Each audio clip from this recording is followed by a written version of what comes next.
so far through this crisis, Labour have been pretty supportive of the government and Boris Johnson on his actions. What do you make of the Prime Minister's six-point plan that he's unveiled to defeat Putin? His six-point plan is exactly what the alliance of not just Western states, but increasingly international opinion is actually doing. And in many ways, some of our allies could reasonably turn around and say, well, it's all very well for you, Boris Johnson, and you've got to now match some of your tough rhetoric with your own action, particularly on humanitarian assistance, on diplomacy, and on sanctions. And I wondered, do you echo the Labour leader this morning, Keir Starmer, who suggested that actually, despite calls previously on Boris Johnson to resign in the wake of Partygate, that actually he should be staying in position during this crisis? Keir Starmer set those to one side this morning, quite rightly.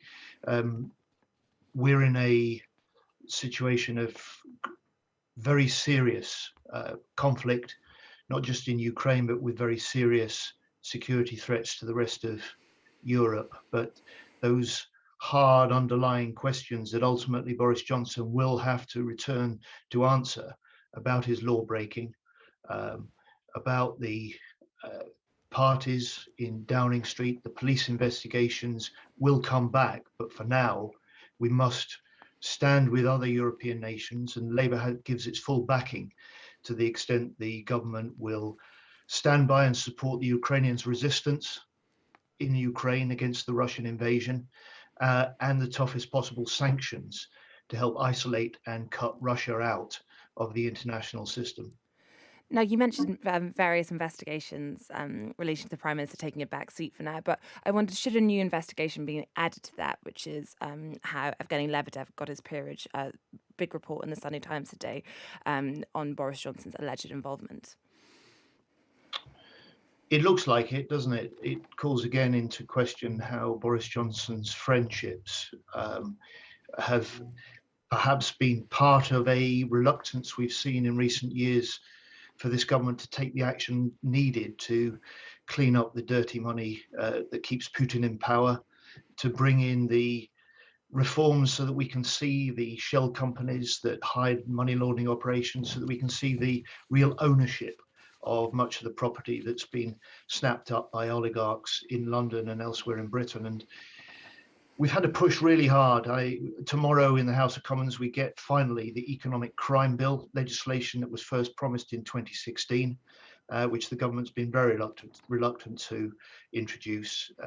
They will have Labour's support tomorrow, but we still want them, as some of their own members of parliament do, to go further and make this tougher still, so that we can properly match what other European Union countries are doing and the US is doing, and increasingly in isolating Putin and his Russian elite, other countries not normally part of our natural alliance of democratic states are also stepping up to do too. Now, in the coming days and weeks, we can expect more calls for the West to do more as we see further devastation in Ukraine. On the show coming up, General Breedlove, the former NATO Supreme Allied Commander, has said that one option that ought to be considered, given a no-fly zone has been ruled out by Keir Starmer, Boris Johnson, is a humanitarian no-fly zone to allow for humanitarian relief corridors. Is that something Labour could support? Well, a no-fly zone of any description. A no-fly zone is a no-fly zone, and at this stage NATO has ruled that out. A no-fly zone inevitably must be enforced. It will mean shooting Russian planes out of the sky. It may not give the protection that the Ukrainians most need from the artillery and missile shelling that's coming actually from the Russian army circling their cities rather than the Russian Air Force. The real risk is this is the most rapid way we're likely to see a much wider conflict, NATO versus Russia, which could become very much more serious, including for those in Ukraine. So that's why at this stage, NATO has been very clear that it really can't take that step.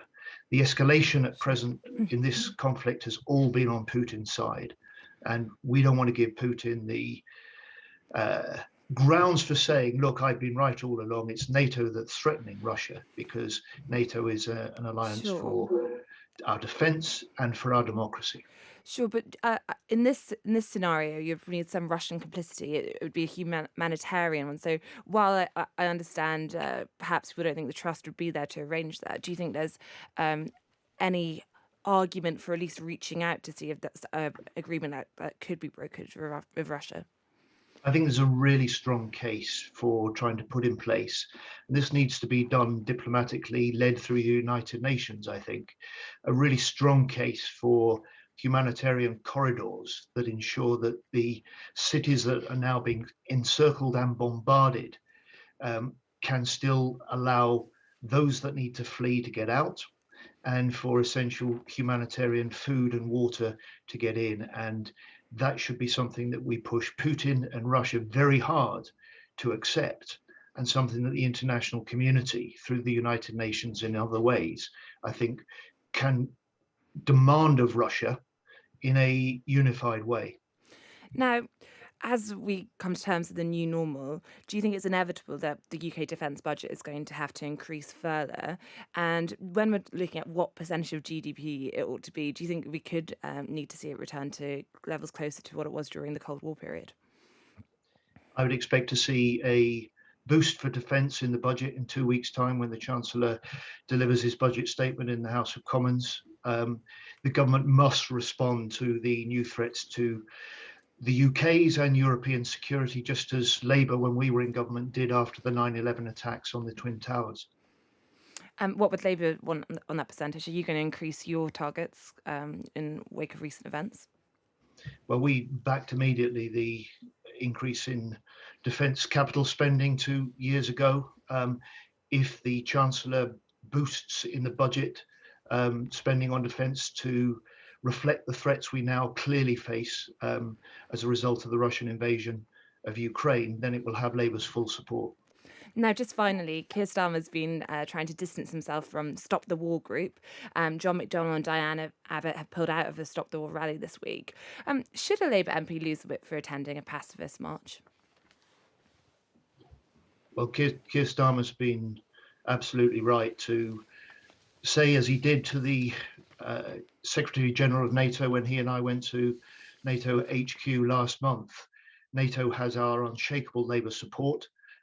Its defensive role as an alliance for democracies in the West is essential to our security, and has been since after the Second World War, when it was again a Labour government that helped set it up and part of the architect of this security pact. What's happening is, I think, that many of our MPs are seeing that very clearly. The minority that maybe have been tempted to support Stop the War arguments and see NATO as an aggressor are rethinking. All 11 Labour MPs that had signed a statement of support for Stop the War, citing NATO as an aggressor, have withdrawn rightly their names from that statement. So the strength of support for NATO, and now the steps that NATO must take to reinforce those NATO countries on the eastern flank of NATO that border Russia, must happen, and that will have and continue to have Labour's full support too.